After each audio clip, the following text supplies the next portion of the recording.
Chapter 52.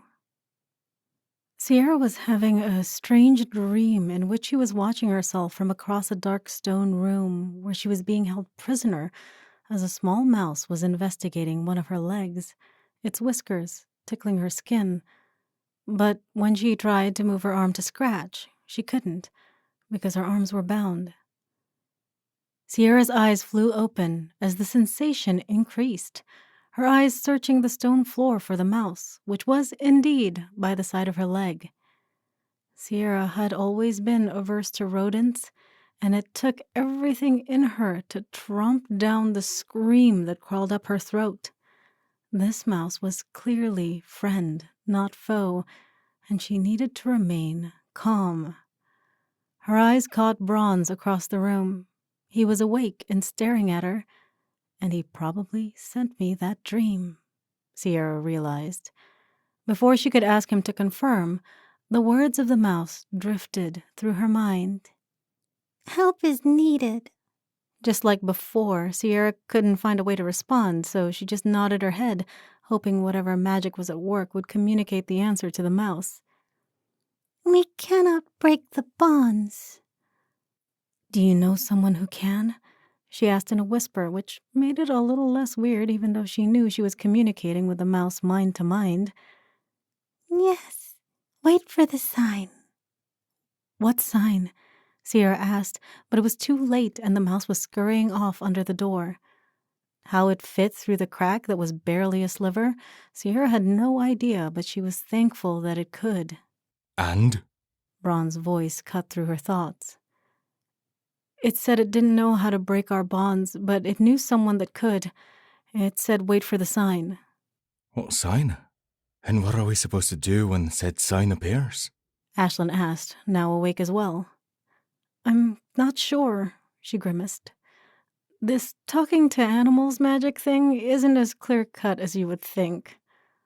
"It looked pretty cool to me," Braun said in Ashlyn's direction.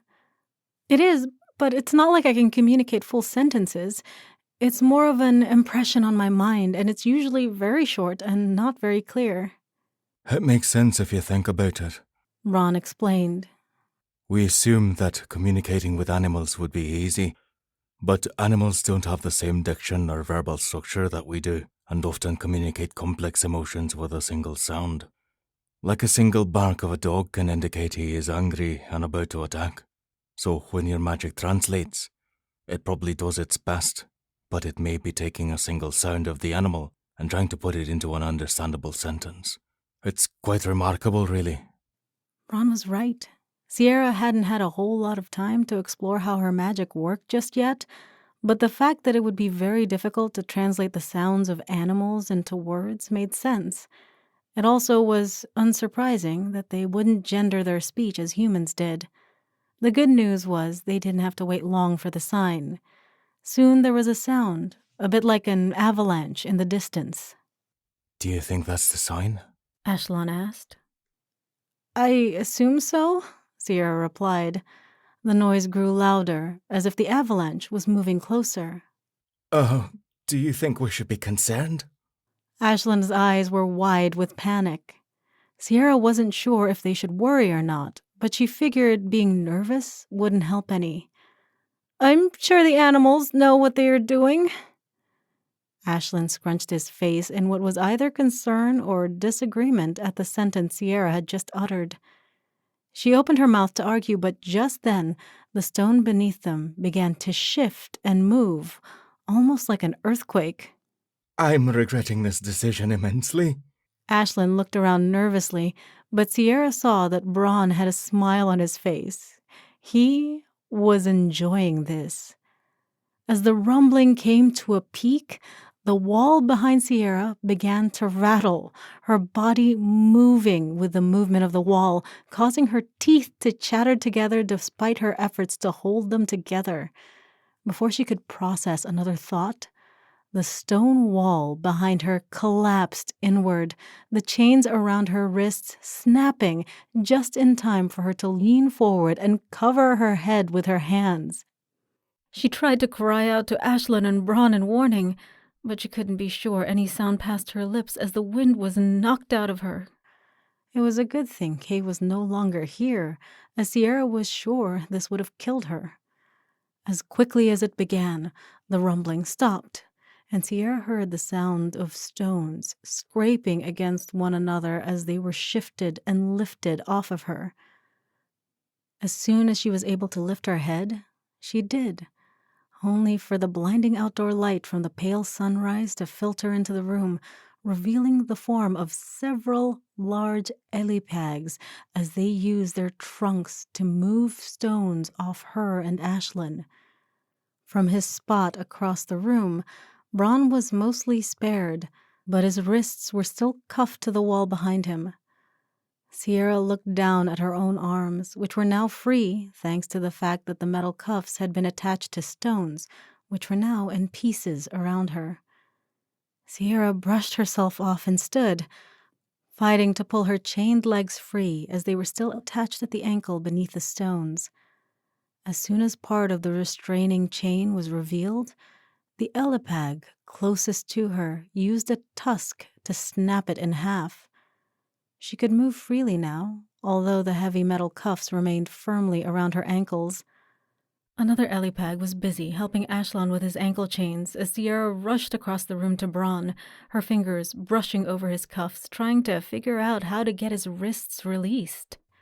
Sierra could see a keyhole, but they really were fey-proof because as much as she tried, she couldn't pull the metal apart, even a small amount, so Bron could slip his hands out. Sweat soaked Sierra's face as she tried, both from her effort and because of the heat in the room thanks to the 3 large elipags behind her. We will try. The words floated through her mind, and Sierra backed up a few steps as the elipag came up and slipped the curled edge of its tusk beneath the metal, cutting Bron's hand. But if it hurt him, he didn't say anything. The cell had appeared to be small before, but with the elipag in front of Sierra and the 2 behind her, there wasn't any room to breathe. The elipag pulled back, snapping the metal easily before moving on to the next one, doing the same thing before breaking the chain that connected his feet. Sierra only whooped with joy, but she knew that they needed to get out of there quickly before anyone came to investigate. Mouse prepared distraction. Sierra nodded once in response as the trio made their way to the edge of what used to be their prison. Looking back over her shoulder, Sierra realized that Conlon wouldn't be able to use that cell again anytime soon, watching as Bron and Ashlyn stepped through the massive round hole in the wall. Bron gasped, his breaths coming in short pants. Oh, we need to find Kay. Ashlyn shook his head. There's no time. Hopefully Selania has her, and we can come back for her later. Bron bit his lip, and Sierra knew how hard it was to leave someone you loved, but she also knew that Ashlyn was right. She placed a hand on Bron's shoulder. We will find her, I promise. Bron frowned, but nodded and turned back to the group of elipags. The elipag, which had undone Bron's cuffs, leaned a leg down so she could climb on its back. The other 2 were doing the same, and Bron was already moving to climb on one, while Ashlyn looked at the creature in front of him with apprehension clouding his features. Just get on, we don't have time! That was all it took, and Ashlyn climbed on as the elipags made their way back to the small herd waiting a few feet away. As the 3 elipags joined the formation, they began to move back toward the forest. Where are we going? Bron called out as they entered the trees. Sierra's arms ached and tingled from being above her head for so long, making it a bit difficult to hold on, but the elipag noticed, slowing its pace slightly. I'm not sure, she called back. See if they know Chakran. Ashlyn suggested. Sierra figured that was as good of an idea as any, and she pictured the treehouse in her mind, trying to project it as she had before. We know. Sierra smiled at the elipag's response, chancing a single glance over her shoulder at where they had come from, but the view of the castle was already obscured by trees.